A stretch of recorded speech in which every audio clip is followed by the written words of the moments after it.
اور عوام کے خون پسینے کی کمائی ان کی کمیشنز میں جاتی ہے تو یاد رکھو ای سی پی لوگ تمہیں بھی شریک جرم ٹھہراتے ہیں. اور آج ملیشیا میں میرے بھائیوں بات سنو, آج ملیشیا میں آج ملیشیا کے اندر جب لیز پہ نہ ہونے کی وجہ سے 170 پاکستانی مسافروں کو جہاز سے اتار لیا جاتا ہے تو اس شرمندگی اور اس نالائکی اور نااہلی میں بھی لوگ ای سی پی کو شریک جرم ٹھہراتے ہیں. اور آج جب ہزارہ برادری کے ساتھ ظلم ہوتا ہے, ان کے گلے کٹتے ہیں. میں گئی تھی وہاں پر ان کو گلے لگانے کے لیے, میرے رونگٹے کھڑے ہو گئے تھے ان کی درد کی داستان سنتے ہوئے. اور آج جب وہ اس جعلی وزیر اعظم کو کہتے ہیں کہ ہمارے پاس آؤ, ہماری لاشیں پڑی ہیں, تو یہ کہتا ہے کہ یہ مجھے بلیک میل کر رہے ہیں. اور جب آج پاکستانیوں کے ساتھ اور ہزارہ برادری کے ساتھ یہ توہین آمیز سلوک ہوتا ہے کہ یہ کوئٹہ جاتا بھی ہے تو وہاں پر ایک یونیورسٹی میں بیٹھ کر جو متاثرین ہیں, جن کے بھائی بیٹے اور خاون شہید ہو گئے, ان کو کہتا ہے میرے پاس چل کر آؤ, میں نے تم سے تعزیت کرنی ہے. تو آج اس قسم کی جو تضحیک پاکستان کے عوام کی آج ہو رہی ہے, ای سی پی سن لو کہ پاکستان کی عوام تمہیں بھی اس جرم میں شریک سمجھتی ہے. اور ای سی پی جواب دو, ای سی پی جواب دو, بولو ای سی پی جواب دو کہ پاکستان کے ساتھ یہ تاریخ کا سب سے بڑا ظلم جو سلیکٹڈ اور سلیکٹرز نے کیا تھا, آپ بتاؤ کہ آپ اتنے بڑے جرم میں حصے دار کیوں بنے؟ کیا بگاڑا تھا ان معصوم پاکستانیوں نے آپ کا؟ کیا بگاڑا تھا ان معصوم پاکستانیوں نے آپ کا؟ اور یاد رکھنا, اداروں پر وہ شخص حملہ کرتا ہے جو اداروں کو یرغمال بنا کر زبردستی ان سے ناانصافی پر مبنی فیصلے لیتا ہے. کیونکہ یہ جو ایجنٹس ہوتے ہیں نا, جو پیچھے سے کام کرتے ہیں, یہ سامنے نہیں آتے, سامنے ہوتے ہیں ای سی پی جیسے ادارے, اور عوام کی انگلیاں پھر ان اداروں کی طرف اٹھتی ہیں. وہ لوگ پیچھے چھپے ہوتے ہیں, ان کو پتا ہوتا ہے کہ ہمارا چہرہ کوئی نہیں جانتا, لیکن جواب تو ای سی پی کو دینا پڑے گا. اور اس کا جواب ایک ہی ہے. آخر میں بس ایک بات, کیونکہ ایک منٹ, آخر میں ایک ہی بات,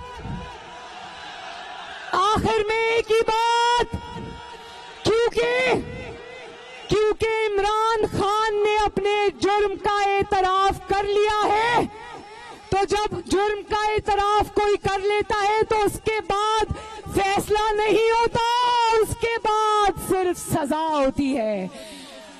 تو پاکستان زندہ باد, پی ڈی ایم زندہ باد, پاکستان پائندہ باد. اللہ حافظ.